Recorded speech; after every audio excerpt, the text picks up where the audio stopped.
What a game that was yesterday, Jaguar fans. I'm going to sound so monotone, so unenthusiastic, and yeah, yesterday's performance versus the Detroit Lions in Week 13 was probably the worst performance I've seen out of the Jaguars all year. We've had some bad performances, we've had some great performances. There's not enough consistency with this team, and that's been the biggest issue all year. I really don't want to talk about the Lions like I usually do with every opponent video, whether it's a recap video or a preview video. Let me just say with the Lions, first and foremost, man, congratulations to them. They move up to 5-7 on the season. They beat the Jaguars yesterday 14-40 at Ford Field. They really scored 40 points on our defense yesterday. The Lions had a total of 437 yards of offense. They rushed the ball for 100 yards compared to the Jaguars' 95. They had 0 turnovers on the day, and they were doing a great job on third down. They were 8 of 12 on third down yesterday. I believe that they actually scored on every single possession. So shout out to the Detroit Lions, man. DJ Chark played his ass off. He definitely had a nice revenge game. Amon-Ra St. Brown was just phenomenal, unstoppable. The running game was doing its thing too. Guys like DeAndre Swift and Jamal Williams were chipping in. Jared Goff has played amazing these last 4 weeks, and he's had a very quietly good season overall.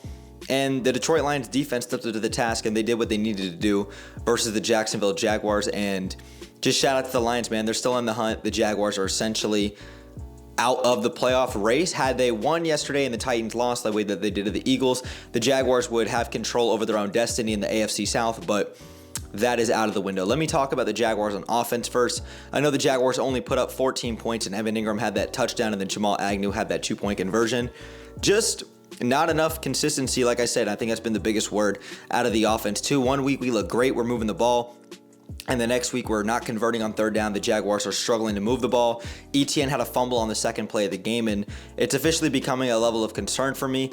Etienne clearly is showing exactly why the Jaguars took him with the first round pick last year at number 25 overall, and why he's such an explosive player. But Etienne, you got to start holding on to the ball. I'm going to give him a pass. I better not see another fumble the rest of the year, else I'm going to be extremely concerned. But I do believe that it's going to be a fixable issue, because I did see him put 2 hands on the ball, and he just still had it ripped away from him yesterday. But as of right now, Etienne is still showing exactly why the Jaguars have an elite running back in the making in him. Trevor Lawrence, I don't think necessarily played bad yesterday, just the team wasn't doing enough. And obviously guys like Zay Jones had 3 drops yesterday. I believe the Jaguars had 6 overall. But this game is definitely not on Trevor Lawrence. The stat line doesn't look amazing. 17 of 31 for 179 yards, 1 touchdown, no interceptions. He had a quarterback rating of 43, scale of 1 to 100, so not a very good job there. But like I said, this game's not on him. Etienne, 13 carries for 54 yards. Trevor Lawrence did a good job with his legs, 4 carries for 32 yards. And then obviously, who has been the best receiver all season, Christian Kirk, 6 catches for 104 yards. And then, like I said, Evan Ingram did have that 1 touchdown. The Jaguars just were not finding any rhythm. The drops definitely killed us in the momentum. And then we had to settle for field goals early on, which I'm grateful that Doug Peterson was willing to take the points early on instead of consistently going for it on fourth down. But the game just ended up getting out of hand because we could not convert on third down. The Lions would score on every possession, and the defense couldn't stop them. And then that transitions me into the defense, and just what a horrible game plan by Mike Caldwell, the Jaguars defensive coordinator, overall. We were playing a lot of drop 2 coverage, a lot of cover 2, and I know a guy like Andre Sisco wasn't there, who's definitely one of the better and vocal leaders of this Jaguars defense.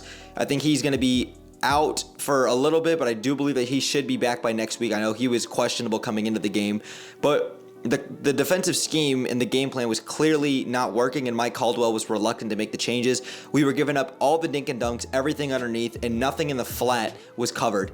Everybody was wide open. There was a lot of miscommunication between Aluakin and both Chad and Muma on a lot of those crossing routes. And like I said, the flats were just wide open the entire game.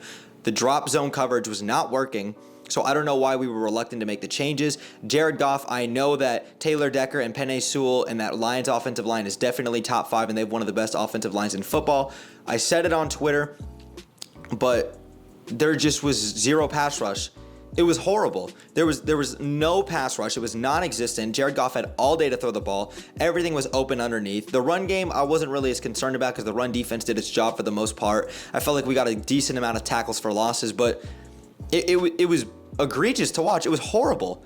I mean, there's just no getting around it. Mike Caldwell, he's playing for his job for the rest of the season, and I typically don't like firing a coach after one season. Obviously, context matters. There's a lot of different circumstances, but a lot of the Jaguars' defensive players have looked like they've regressed. It looks like the defensive scheme has not necessarily worked out, and while, yes, this defense is better than it was last year, the money that we've invested in the draft capital that we've invested on the defense has not been up to par.